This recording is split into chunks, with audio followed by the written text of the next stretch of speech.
Okay, so let's talk about the theories. I think there are essentially three possibilities. Four if you divide the conspiracy in half, which we're not going to do. I mean, we'll talk about both conspiracies, but it's either a conspiracy, Karen Read did it, or the thing we'll start with, an accident, like a pure accident, not a drunken accident, but a pure accident. And that's that John slipped and hit his head. So basically, under this theory, John gets really drunk, which he was. He was really drunk. He was over .2 by the time of his autopsy. He wants to go back to this house. He'd been fighting with Karen all day. We know that's true. She had some suspicions about him and other people. He's wanting to go to this house. Bella's mom is getting mentioned. Jen McCabe is calling him repeatedly. And at some point, Karen, either because she doesn't feel well or she just doesn't want to do this, she gets mad and she says, "Can we just go home?" And John's like, "No, I'm going to this house party." So she takes him to the house party. They're screaming at each other the whole time. There's that whole period where she's sitting in the SUV and it moves forward a couple times. That whole time they're fighting. She's trying to convince John to just leave and come home with her. He's not going to do it. He gets out of the car. Maybe he takes his glass and he's so angry that he throws it at Karen, hits the taillight, shatters the taillight. Pieces of it float down on his clothes because that has to happen. And she's mad because he just hit her car with a glass. And so she throws it in reverse. She backs up, but she doesn't hit him. And she takes off. And he's like, "Argh." But then as he's turning around, he slips, he falls. And because he's so drunk, he doesn't even stop his fall. And he just whacks his head as hard as you can imagine. Maybe on the curb, maybe on the frozen ground. Maybe he's not unconscious immediately. He sort of crawls to wherever he ends up, and that's where he is, and he dies. The injuries to his arms are caused by a scavenger, or maybe that curious dog we talked about earlier. Everything else is just dumb luck, or dumb unluck, I guess, for really everyone involved, from Karen to the people in the house. The taillight shards in his clothes just kind of get there. Karen's behavior, the DNA on the taillight, I mean, whatever. All this stuff, it's just really bad luck. Now, it seems unlikely that without something like a car striking John, that he could slip and fall and hit his head hard enough to shatter the back of his head. But this is the only non-conspiracy, non-Karen Read theory that you really have. Not going to spend a whole lot of time on this because as we go through the other stuff, I think it's going to become pretty clear that this is highly unlikely. But this is something that I think you at least have to keep in the back of your head as we're going through the evidence, because it is something that people who don't believe the conspiracy but think either Karen Read didn't do it or just that the Commonwealth didn't really prove what happened. This is sort of the backup to what could have happened that didn't involve Karen. Yeah, that's a great point. A lot of people who don't fully know which side to believe, they think that this is like the neutral ground or somehow splitting the baby. But look at the evidence. An accident, a pure accident where there's no contact whatsoever with any car, specifically Karen's car and John, is unlikely. We'll get into that in the next theory. So let's move on. The next theory, obviously one that we've talked about a lot and is the defense's theory, is that the group conspired to attack John. And this group, we listed about 25 people, whatever your group is, conspired to cover up an accident. So it could be one of them, a planned hit or an accident happened and they're going to cover for one of their own. So the defense theory is that the group conspired to kill John. That's why they focus on the play fighting at the bar that we saw over and over on the security footage. It's why they asked multiple witnesses about luring John to the bar and then trying to separate Karen and John on their way to the house.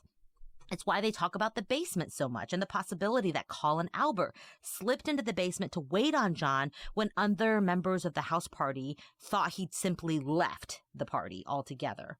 Now, this is not a mistake. The defense is smart enough to know that the preferred alternative theory, that there was an accident and the group was merely covering it up, because then you don't have to assign this like terrible, killing of their own in the police force sort of theory on them, is even less likely than a planned attack. And this is true for a couple reasons. First, if there was an accident, then the conspiracy has to include everyone at the house, including Brian Albert Jr., Sarah Levinston, and Julie Nagel. If John made it into the house and spent any time there before he suffered some sort of an accident, then these people would have seen him. His phone would have put him into the house. And that, honestly, I think that is a more palatable conspiracy to people, but the evidence just doesn't bear out. And so the defense decided not to go with it because it was really hard to tell that story. So they decided to go full conspiracy. As Brett said last time, you never go full conspiracy. Well, they went full conspiracy. And this is not an accident, but rather this was not an accident, but rather a planned attack. Okay, so we're a full conspiracy here. And what's interesting about the accident theory is we will have people who criticize us for trying to say how large this group of people are. And they'll say, no, you guys keep saying it has to be half the city. And in fact, it could have been these couple people. Well, if it's those couple people, then it is a pre-planned conspiracy. So it's very interesting. Either you have to have like a just really wild conspiracy where it's pre-planned and they decided they were going to attack John that night, or if it's an accident, the conspiracy has to be huge because all these people who would have seen him just naturally in the course of the night are now lying about it. They're lying about it to cover it up, what happened, and to frame Karen. You know, some people have said, it's not a conspiracy, it's just a cover-up. That is a conspiracy. The conspiracy to cover it up and blame someone else is a conspiracy. That's the heart of what's going on here. So that's the first thing. Second, Jen McCabe and Karen's phone usage seems to make an accident impossible. Karen dropped John off no later than 12:32-ish. She was back at the house at 12:36, and she was calling him at 12:33, so 1 minute later. But unlike earlier in the night, despite the fact she calls him over and over and over again, John never rejects her calls, and he never texts her to tell her he's not going to answer. This would at least indicate that he could not do so because he was already incapacitated. Then there are Jen's calls and texts. Jen is texting hello and where are you by 12:40. If there's one person who would definitely know if John walked into that house, it's Jen. So if there was an accident, it had to happen almost immediately. In fact, it had to happen so fast that by 12:40, John has been severely injured. The group has decided not to help him. They have begun to put in place a cover-up that begins with John having never entered the house, a cover-up that starts when Jen texts John at 12:40. All of that, the accident, the decision, the plan, and the texting has to happen between 12:32 and 12:40. And then there's the mindset of the group. Assume there was an accident right after Karen dropped John off at the house. We know two things about it. First, it was not so serious that he would have died immediately. And second, the majority of the damage to John was to the rear of his head and his arm. Now, assuming the dog jumped on John and scratched up his arm, though it didn't violently latch on, as even the defense's own expert acknowledges that the dog bite was not one of the more serious kinds you would see and did not cause damage on both sides of the arm as you'd expect when you see a top jaw and a bottom jaw lock, and then knocked John down the stairs, you'd have to believe that this group of people made up of cops, their families, and unrelated young people decided that rather than call an ambulance, they would dump John in the snow to die in the cold. And then none of them would crack over the next few years, despite the horrible trauma this would represent. And despite the fact this would have happened very, very quickly. Jen delayed checking to see how long it would take to die in the cold until 2:27, when this would have happened closer to 12:30. And she still Googled It's Raining Men, despite her friend, very close friend, is lying in the snow, freezing to death outside. Meanwhile, Lucky, the snowplow driver, didn't see John outside, even though he would have had to have been there by then if this were merely an accident. So the pre-planned conspiracy theory at least pushes the timeline back some, and it makes some of these problems go away, but it introduces others. To be true, it must be the case that the group planned to attack John, a Boston police officer, for some unknown reason. It's hard to imagine that they did not intend to kill him, since to do otherwise would open them to all sorts of prosecution. If you lure a cop to your house and beat him halfway to death, there are going to be questions. And there's obviously the possibility that you're going to be arrested. Now, what's interesting, though, is they chose to launch this attack on Brian Albert Jr.'s birthday, while people who were not members of the family were present. And in fact, they invited numerous other unrelated people to attend the party. People who were only not present because they chose not to attend. These people included Karen Read herself, who was only not in the house because she decided to go home. The other people in the house either did not hear the attack, an incredible risk to take if you are one of the conspirators, or were aware of the attack and have been keeping that secret ever since. They completed this attack while avoiding any defensive or offensive wounds themselves, and without John displaying the kind of defensive or offensive wounds you'd expect from a trained officer fighting for his life. Then there's the incredible luck of the conspirators. John's phone, despite having to have been in the house with John when he was killed, did not register that he entered the home. If it had, the entire conspiracy would be undone. In fact, the phone stopped registering movement immediately after Karen dropped him off, another tremendous stroke of technological luck. Then there's Karen herself. Despite having no idea that the conspirators had chosen to beat John and dump him in the snow to frame Karen for hitting him, Karen immediately assumed she'd done just that the next morning when she wakes up. She told people she thought John was dead, and she even speculated that he could have been struck by a snowplow. Now, her rear headlight was shattered, presumably by John throwing a drink at her taillight, leaving broken taillight pieces in exactly the place they'd need to be for her to have struck him accidentally or not accidentally the night before. This event also apparently deposited taillight pieces in John's clothing, and in another stroke of luck, John's DNA ended up on the taillights. But DNA from the dog the group used to attack did not end up on his clothes. And speaking of his phone, remember, don't forget the last episode when we read ad nauseum the text and call records of Karen and John. John hadn't been planning to be with this group that night at all. And really, he was with this group because of Karen. But Karen is decidedly not part of this conspiracy. Yeah, when they gave the high sign, it's time to go. When that happened is unclear, but you're right. I mean, there was some amount of, we're going to plan this for a time where it's convenient, and then this is our opportunity. We're going to lure him back to Brian Jr.'s party, which, I mean, talk about Parents of the Year award, and to the Year award. We're going to use his birthday as a time to murder this man. They decide to do that almost on the fly, but they have this whole thing planned out, and just this incredible luck of everything happening with Karen that just so happens to fit with the cover-up that they want to put in place. And I know that's a lot, but the incredible luck continues. The group dumped the body just where it would need to be if Karen struck him. Karen just so happened to accelerate backwards that night at the incredible speed of 24 miles per hour. If you don't think that's fast, try it. I have been trying it basically since we've done this. I have still not gotten up to it. It is terrifying. I cannot imagine doing that under any circumstances unless I just was so angry or so drunk I wasn't thinking. And Karen just so happened to get very angry the night before at John, making her look like an angry killer, an angry drunken killer. Though despite leaving multiple profane messages, she never yelled at John for throwing a drinking glass at her SUV, which if she had done would also have undone the conspiracy. Imagine if she had said that on one of the phone calls. It would the whole conspiracy starts to fall apart.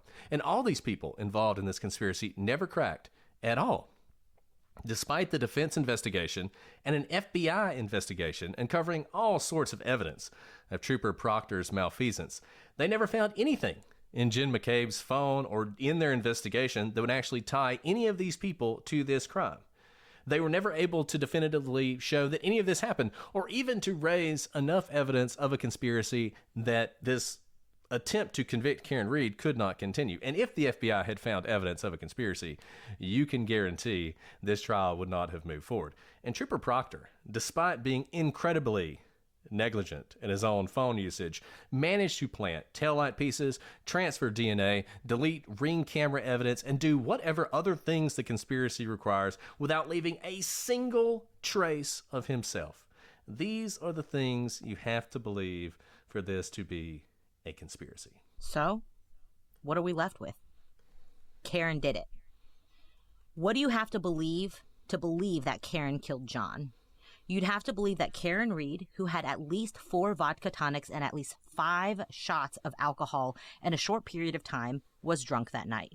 You have to believe that Karen's car recorded a rapid backup, more than 24 miles an hour from standstill, because Karen Read accelerated that quickly when she hit John.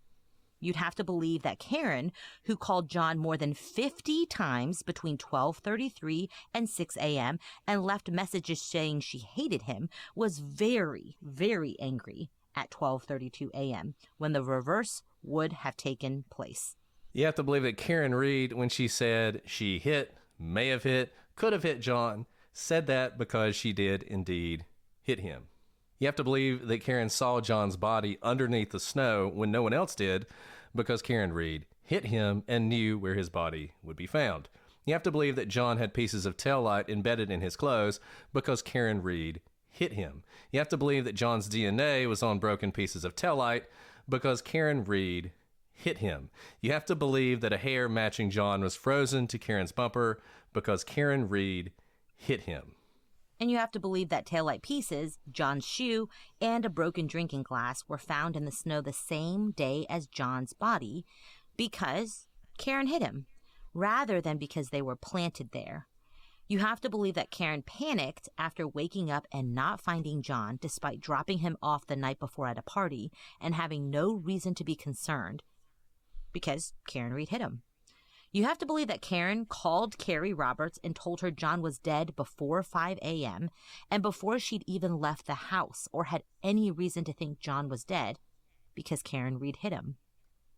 You have to believe that Karen told John's daughter that John might have been hit by a snowplow before she had any indication that anything had happened to John because Karen Read hit him. You have to believe that Karen's first thought was that John was dead instead of asleep on someone's couch after a night of drinking, because in fact, Karen Read hit him. You have to believe that an unusual side swipe strike made it difficult, if not impossible, for accident reconstructionists to recreate this accident. You have to believe that Karen described just such a side swipe strike to her father and Aiden Kearney, Turtle Boy, because that is in fact what happened. You'd have to believe that the supposed conspirators called and texted each other not to plan the cover-up, but to discuss the death of a friend in their front yard. You have to believe that whatever caused John's injuries to his arm, it wasn't a dog attacking him as part of his death. You'd have to believe that all the people who were in or around the house and said that John never entered the house said that because John never entered the house. You'd have to believe that the fact John's cell phone data says he never entered the house is because he never entered the house.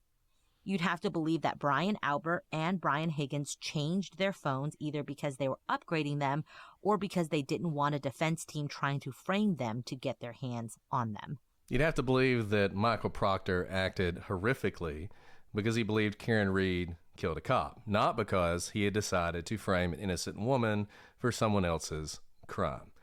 You'd have to believe that the reason no evidence of the conspiracy was found on the phone of Jen McKay by either the state police or the FBI is not because she is a technological wizard, but because no such evidence exists. And you'd have to believe that when Brian Albert said that he wished that John and Karen had come into the house that night, that he absolutely meant it. Because if that were true, John would still be alive today, and Karen Read wouldn't have hit him. And that's everything you'd have to believe that Karen Read hit him. And look, I mean, this is one that I think at the end of the day, everybody's going to have to make a decision for themselves about what exactly happened and what exactly is more likely. You've watched the trial. You've listened to us. I don't want to speak for Alice. I'll give you sort of my 30,000-foot view of what happened. I've already kind of said this. Based on the evidence, let me say this. Based on the evidence, if I was on the jury, I think it is likely that she's guilty of second-degree murder. I don't know that they were able to show enough to show beyond a reasonable doubt that she was guilty of second-degree murder. There are pieces of evidence that point that way, but her drinking, she drank so much. And some of the stuff she did makes me think that she either didn't realize how hard she'd hit him. I think she knew she hit him. But I think she either didn't realize how hard she hit him or she didn't realize what the consequences would be. All the calling, all the texting. I feel like that to me is not the kind of thing you saw, say, in the Scott Peterson case, where you have a call that is very clearly meant to create an alibi. I mean, these are angry calls. You know, the fact that she the next morning drove by Fairview, I think was her confirming that the thing she woke up and realized was true, which is that she had hit John. Whether or not that fact that she didn't stop at that point and call the police turns it into second-degree murder, I mean, I don't know. I just think second-degree murder is hard to prove. And honestly, I don't feel like the Commonwealth really focused on that. The Commonwealth really focused on proving she was drunk and proving she hit him. And I think they proved that, despite the jury's non-verdict. I definitely would have found her guilty of that. I definitely would have found her guilty of leaving the scene. I don't know that I could have got there on second-degree murder, even though in my heart, I think she probably knew enough of what she was doing to actually be culpable for second-degree murder. Only slight degree from you, Brett. She absolutely hit him. I think that is, the evidence is there. She absolutely hit him. Then the question is whether she intended to do so, if she was too drunk to know what she did. And here's what I think happened. I think that there is a case for murder too.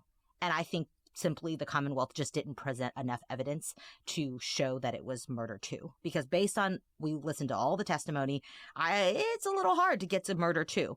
But there are certain nuggets, and it's not because the evidence isn't there. I think the Commonwealth simply didn't pursue it enough in this particular case because they were so focused on disproving the conspiracy. So if they were to stick with murder too, which honestly, I think the best case for them, they should just drop murder too, because a jury, I think no matter what, with a defendant who is somewhat likable in the sense that she's pretty and she doesn't look like a killer, you're going to have probably some holdout who says, I don't know, she hit him, she killed him, but I don't know if she intended to kill him, so murder too is hard for me to get no matter what your evidence is.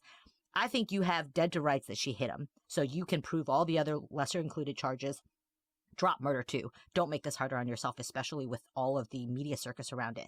But with that said, I think the evidence actually is there for murder too at certain points, because at certain points she has moments of lucidity, and then the morning of, around the 5 to 6 a.m. period before they ultimately find John's body, that is her period of figuring out what her story is going to be, and that completely shifts what's happening in her mind. What I think happened that night, I don't think she was too drunk to know what she was doing. I think she intended to accelerate from 0 to 24 because she knew John was behind her, and she intended to hit him, and she intended to peel out of there, and she said, F it, I don't care, because I'm so effing mad at you. Look at my 1,000 texts to you today. I've been mad at you, not just today, but for many days, because these darn kids are getting in the way of our relationship, and I didn't sign up to be a stepmother, and all I want is to go to Cabo with you and have fun, and instead I have to think about donuts and whether I can give them sugar and blah.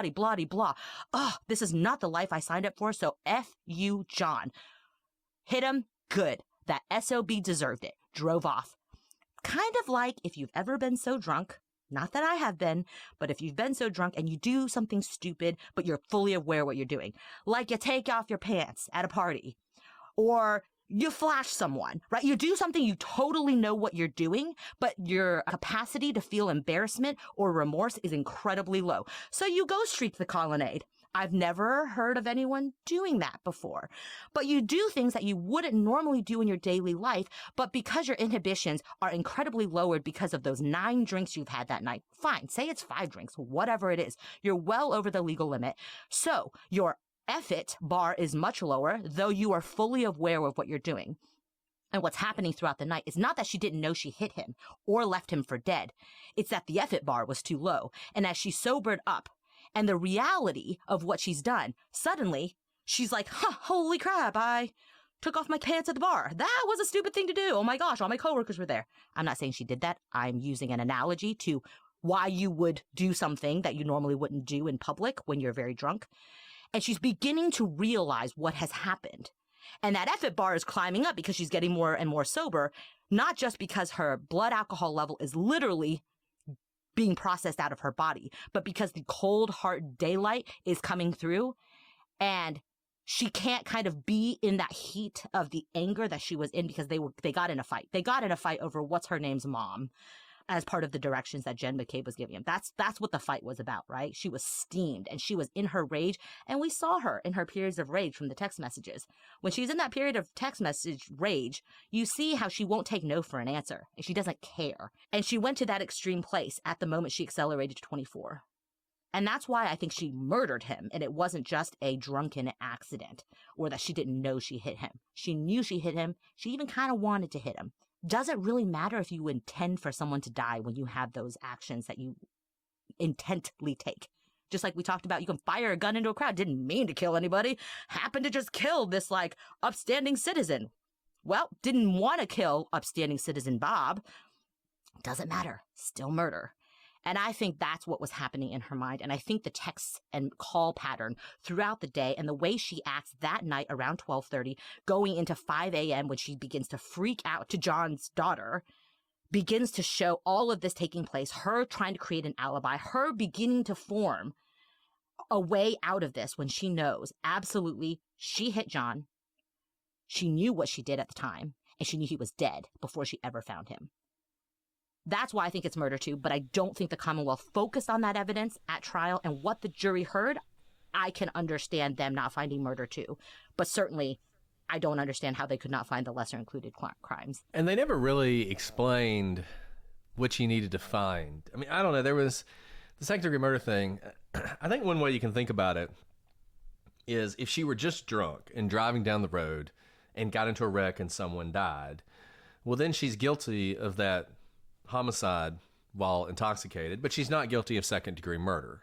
Here, the difference is it's like she saw a car and decided to accelerate into it, okay? So then she would still be guilty of second degree murder because she's doing something on top of her drunkenness that shows that she has this intent not to kill, like Alice said, but to do something so dangerous that if death results, you're held to a higher standard, which is what second degree murder is. And this case, it's either a really simple second degree murder because just the fact that she hit the gas the way she did, I mean, I guess that's the proof. Like, she intentionally hit the gas to go 24 miles an hour backwards at him. She did that on purpose, so therefore it's second degree murder is your argument. And I think that's probably right. That wasn't an accident. It's not like she was trying to back up, but she was just so drunk she didn't know her strength. And she accelerated too fast and accidentally hit him. Like, that didn't happen, right? I mean, she decided to hit him. So I guess maybe second degree murder would, and you know, when you start thinking about it that way, then it becomes really, she's either guilty of everything or she's guilty of nothing. Because then it really just becomes, did she hit the gas and back up in order to hit him or not? And if she didn't, then she's not guilty. And if she did, she is. So I don't know. We'll see what happens. I don't even know if they'll retry on all the counts.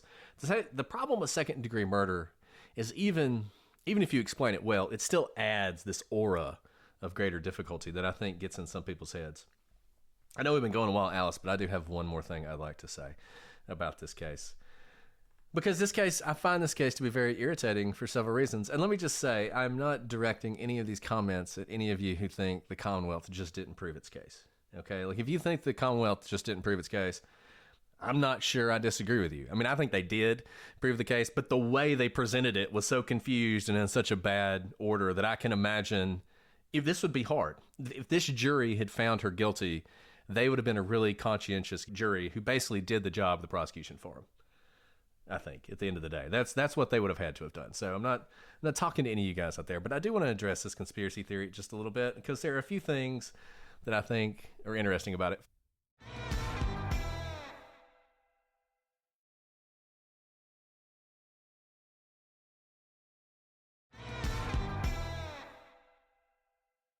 First, if you want to know what privilege looks like, it's being someone who is wealthy and positioned well enough that you can buy a defense team and a PR team that can co-opt police improprieties that we all know exist, and corruption in the police force that often are directed at communities much different from you, and use that to cover up the fact that you hit your boyfriend in a drunken rage. That is privilege. If it's not privilege, I don't know what is. And I think this case was such an example of, you know, the problem we have in our judicial system, as much as I love it, that if you got a lot of money, you can do a lot of things. And we saw that in this case.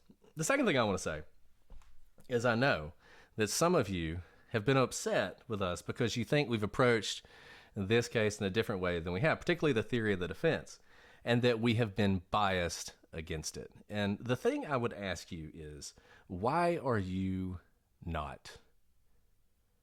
It's one thing if you want to believe that the Canton or the Mass Police are corrupt or incompetent. History backs you up, to some extent at least. But that's not the conspiracy, is it?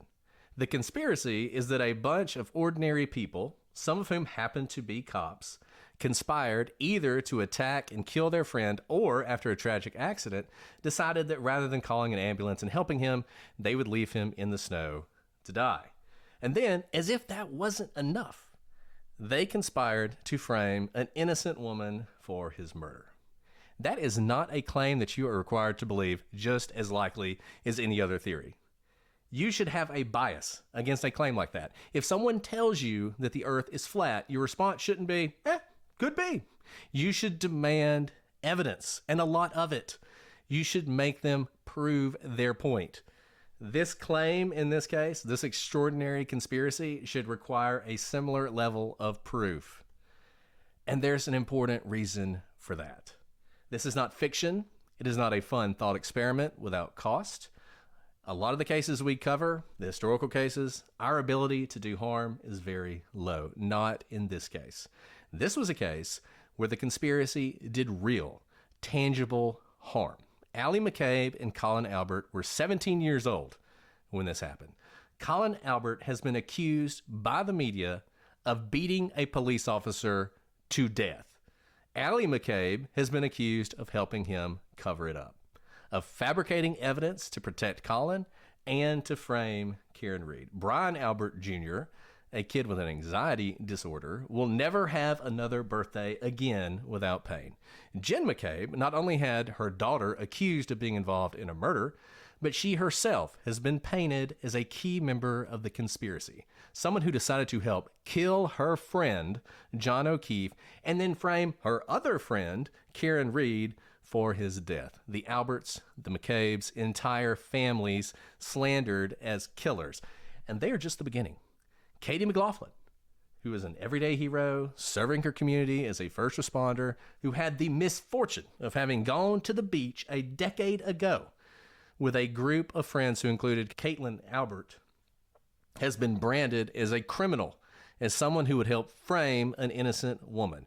Chris and Julie Albert, who weren't even there that night, have had their business hammered with one-star reviews by internet crusaders who actually believe they are the good guys. Officer Seraph, Officer Lank, Timothy Nettle, Anthony Fumati, Sarah Levinson, Julie Nagel. The list goes on and on. And think about this. There are a dozen different variations of this conspiracy.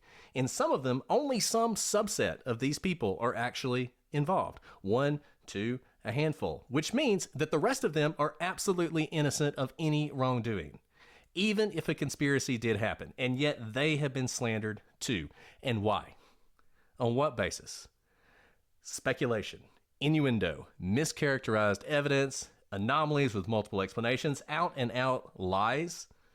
A couple years ago, we covered the Salem witch trials, and we wondered at the time how something like that could ever happen. But at the same time, we warned that the kind of thinking that led to that tragedy is never far away. And if you ever needed proof that we are still capable of engaging in the same kind of insanity that gripped those people 400 years ago, look no further than the Karen Read trial. So yes, this case makes me angry, and this conspiracy makes me angry because it made so many more victims than just John O'Keefe, and they continue to be victimized to this day.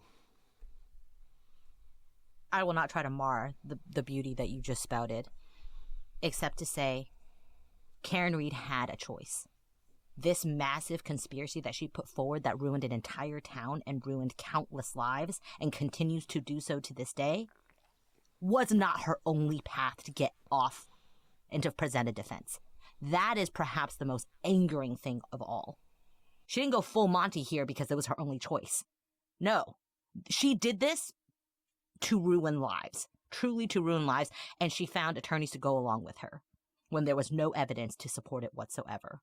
We've talked in the past 9 episodes of other theories she could have presented. Would she have been acquitted? Would she have had a hung jury? I can't say yes or no. But they didn't get this hung jury because people bought the conspiracy. They got it because of the media circus and probably because of Proctor's improprieties, which everything Proctor did, none of which we defend, despite how loose he was with his text messaging, he never said anything about a conspiracy.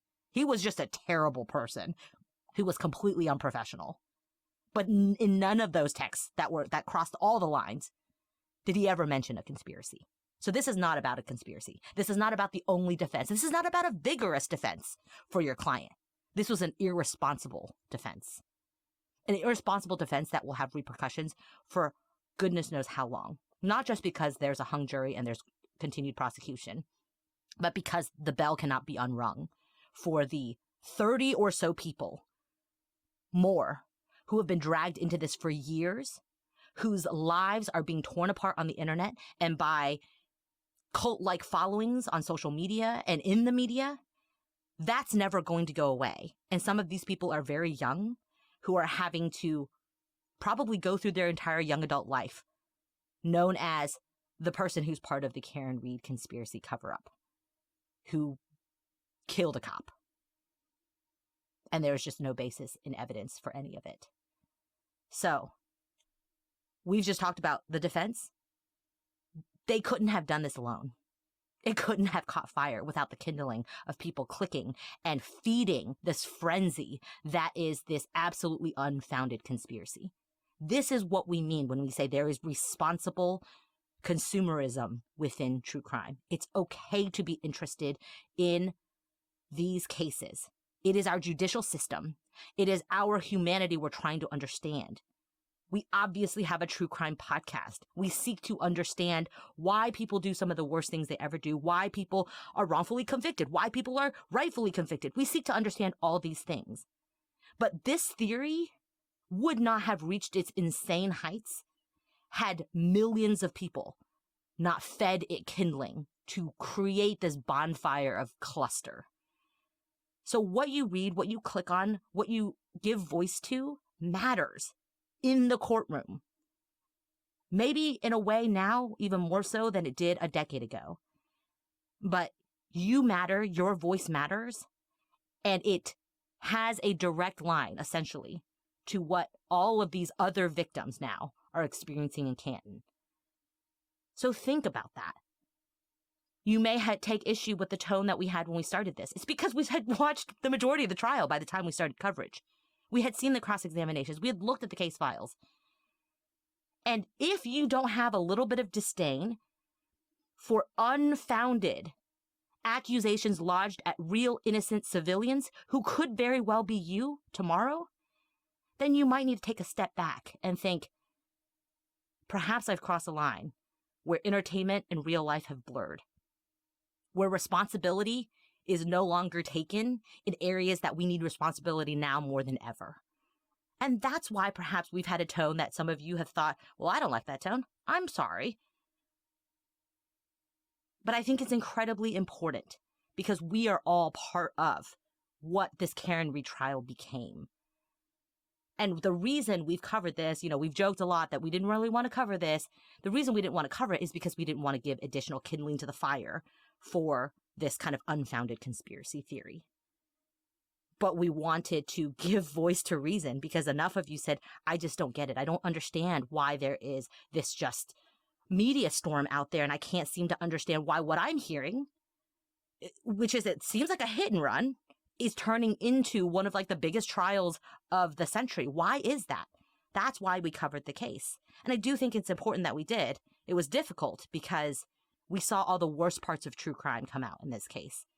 And again, it didn't stay on paper. It is so ever in real life. So thank you guys for sticking with us. Those of you who skipped all of these episodes, welcome back after 25,000 hours of Karen Read. But it was important to finish this even though we knew the verdict before we finished recording this, because this case is an exemplar of what can happen in many other cases and what is happening in other cases when there's irresponsible reporting and irresponsible lawyering, frankly. And so this is not even really about Karen Read and the case anymore.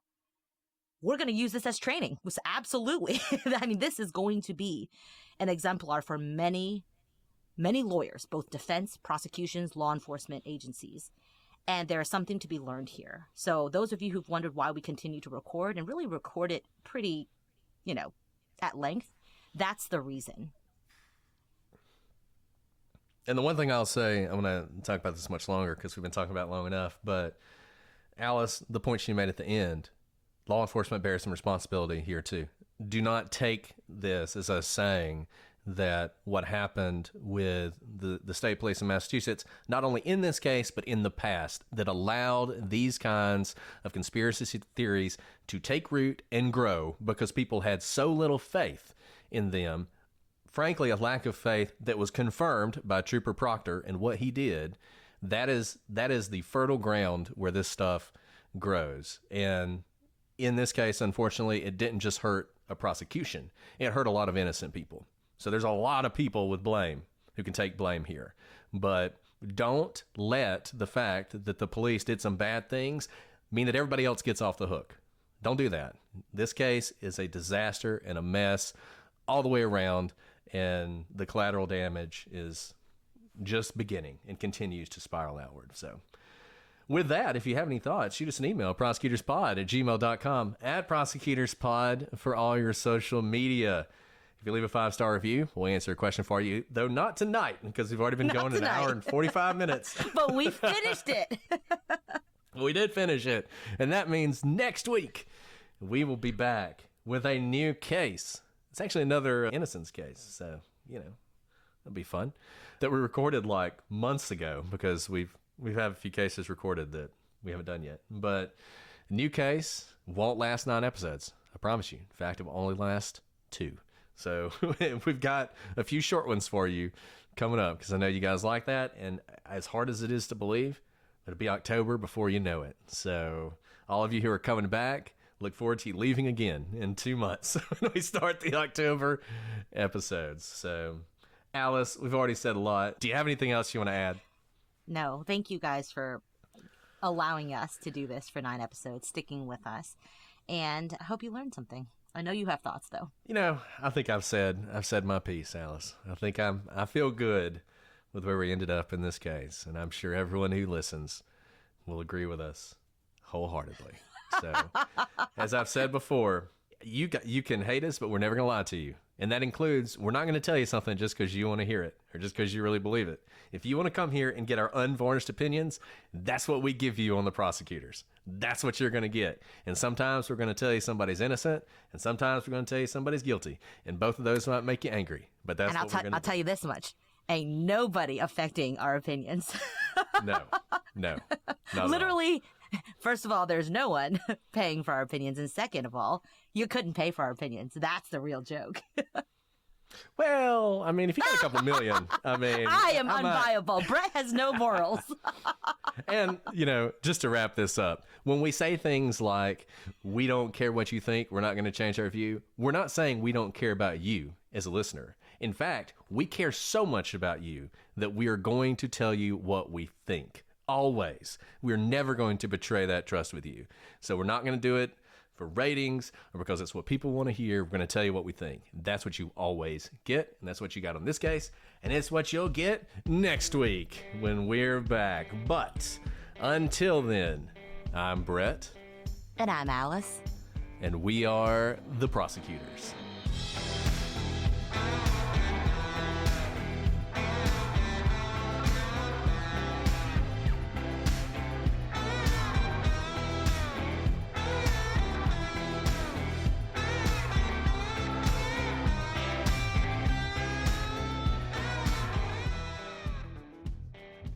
I'm not going to continue while she's gone, unless you guys just want me to. We can talk about something else. My kids are all asleep, I think, and they're supposed to be. Dog's downstairs. Vicious, package-biting beast. I kept those jeans for forever because I thought, these will be my, knock-around jeans. And then at some point we decided to clean up, and I was like, I need to get rid of these jeans. Now I wish I hadn't done that because I could have shown you my dog tooth destroyed jeans. I mean, they weren't destroyed. I mean, literally, it was just like, it looked like a vampire had like attacked me. It was these two, the two fangs.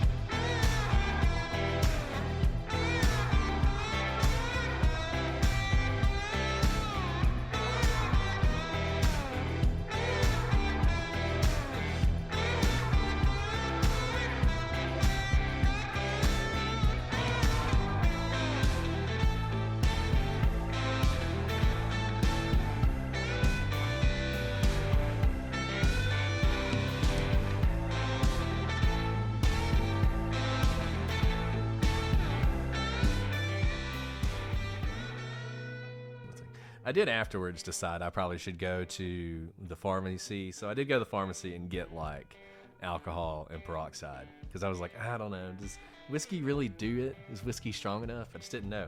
So I did go and get it and came back and like, poured it all in there, which hurt really bad.